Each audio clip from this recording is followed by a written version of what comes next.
श्री भगवद गीता के पहले अध्याय का महात्म्य।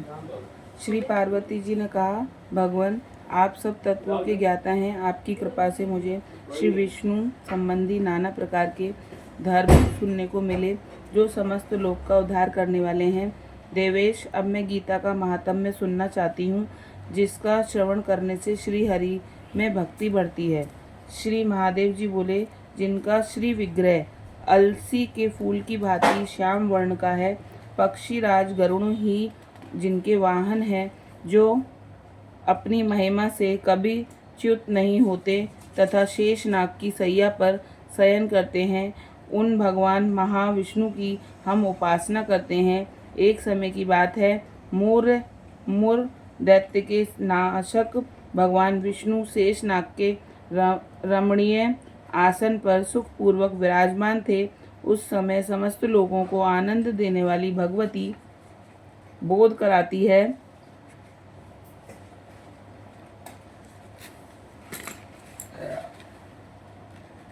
भगवती लक्ष्मी आदर पूर्वक प्रश्न किया।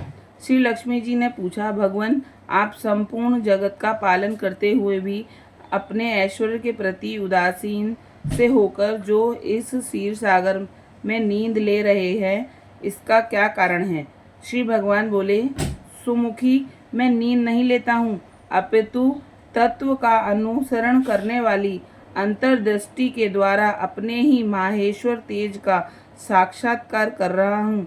देवी, यह वही तेज है जिसका योगी पुरुष कुशाग्र बुद्धि के द्वारा अपने अंतकरण में दर्शन करते हैं तथा जिसे मीमांसक विद्वान वेदों का सार तत्व निश्चित करते हैं। वह माहेश्वर तेज एक अजर प्रकाश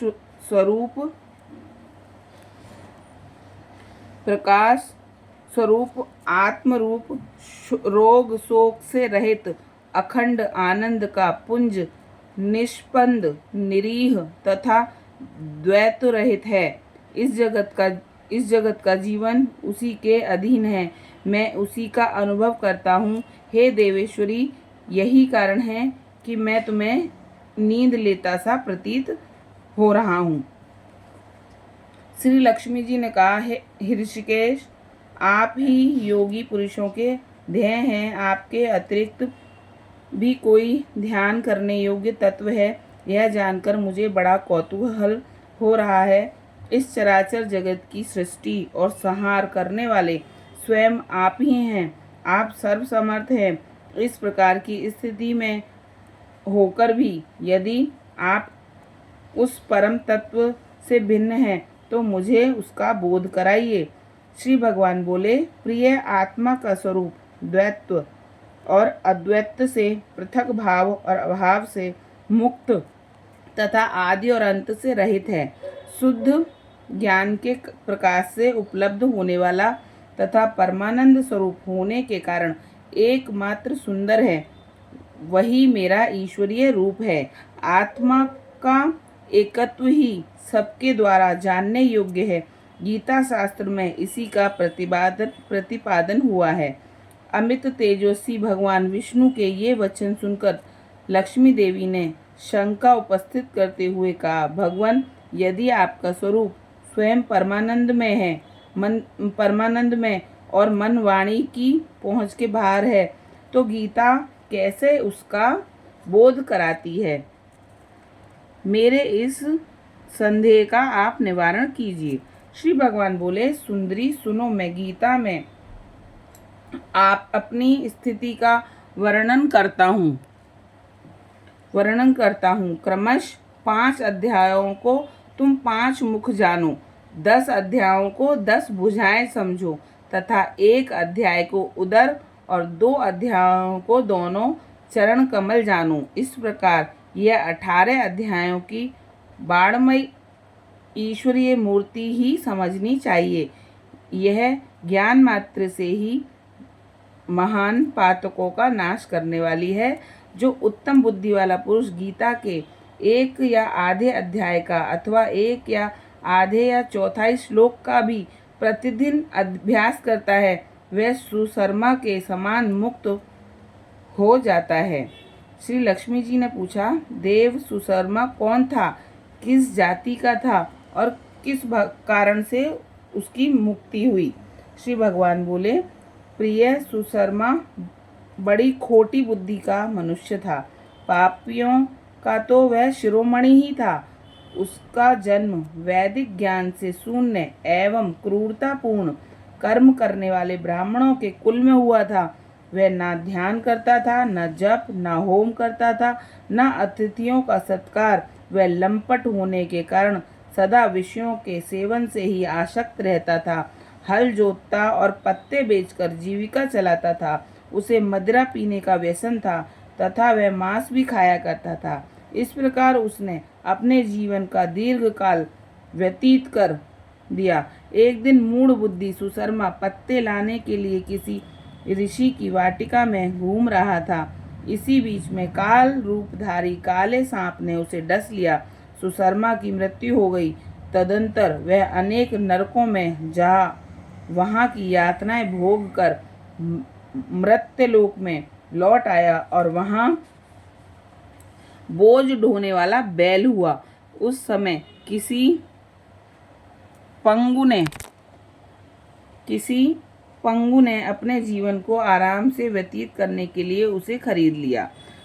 बैल ने अपनी पीठ पर पंगु का भार ढोते हुए बड़े कष्ट से 7-8 वर्ष बिताए। एक दिन पंगु ने किसी ऊंचे स्थान पर बहुत देर तक बड़ी तेजी के साथ उस बैल को घुमाया। इससे वह थक कर बड़े वेग से पृथ्वी पर गिरा और मूर्छित हो गया। उस समय वहां कुतूहलवश आकृष्ट हो बहुत से लोग एकत्रित हो गए। उस जन समुदाय में से किसी पुण्यात्मा व्यक्ति ने उस बैल का कल्याण करने के लिए उसे अपना पुण्यदान किया। तत्पश्चात कुछ दूसरे लोगों ने भी अपने अपने पुण्यों को याद करके उन्हें उसके लिए दान किया। उस भीड़ में एक वेश्या भी खड़ी थी। उसे अपने पुण्य पता नहीं था, तो भी उसने लोगों की देखा देखी उस बैल के लिए कुछ त्याग किया। तदंतर यमराज के दूत उस मरे हुए प्राणी को पहले यमपुरी ले गए। वहां यह विचार कर कि यह वेश्या के दिए हुए पुण्य से पुण्यवान हो गया है, उसे छोड़ दिया गया। फिर वह भूलोक में आकर उत्तम कुल और शील वाले ब्राह्मणों के घर में उत्पन्न हुआ। उस समय भी उसे अपने पूर्व जन्म की बातों का स्मरण बना रहा। बहुत दिनों के बाद अपने अज्ञान को दूर करने वाले कल्याण तत्व का जिज्ञासु होकर वह एक वेश्या के पास गया और उसके दान की बात बतलाते हुए उसने पूछा, तुमने कौन सा पुण्यदान किया था? वेश्या ने उत्तर दिया, वह पिंजरे में बैठा हुआ तोता प्रतिदिन कुछ पढ़ता है, उससे मेरा अंतकरण पवित्र हो गया। उसी का पुण्य मैंने तुम्हारे लिए दान किया था। इसके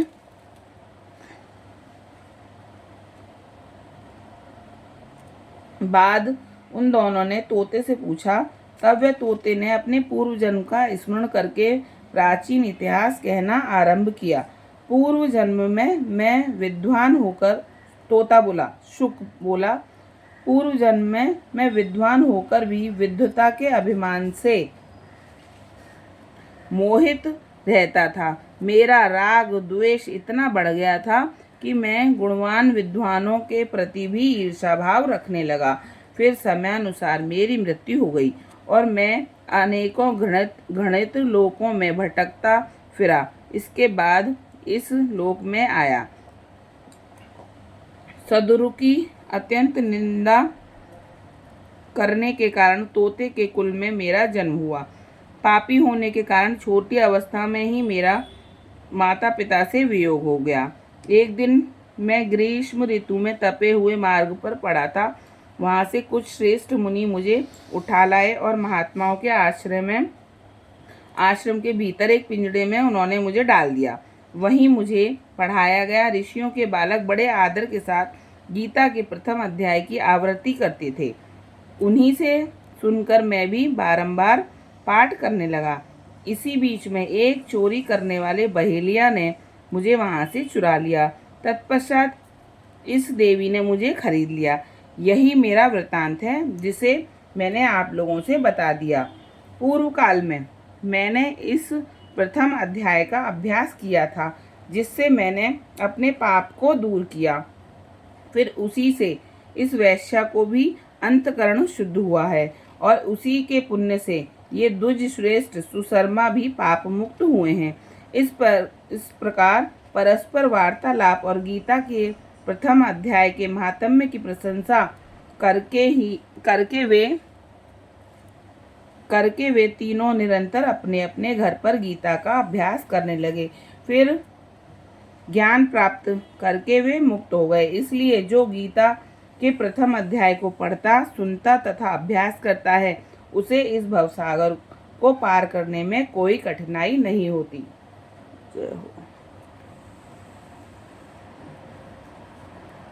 गीता का महात्म्य हमने आज पहला पढ़ा अध्याय।